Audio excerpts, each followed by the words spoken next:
I'll really depress you. I'll start reading old poems from the 70s when no one knew me, which is really where I'm going with this. To be, you didn't know it.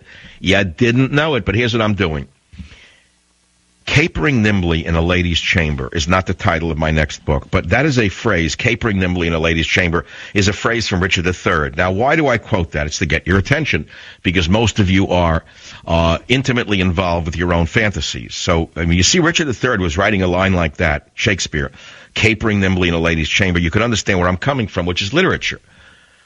So, as you well know, I had a novel published which did very, very well, despite the fact that it was ignored completely by the illiberals.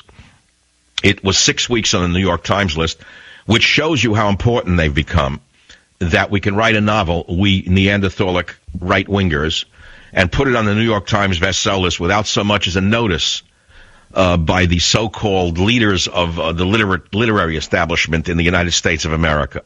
Not one review, except on Amazon. And the book did well.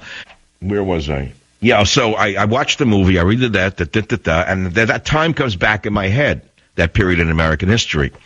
And I say, now Harper's is so interested in me as a writer that several publishers are now vying for my fiction.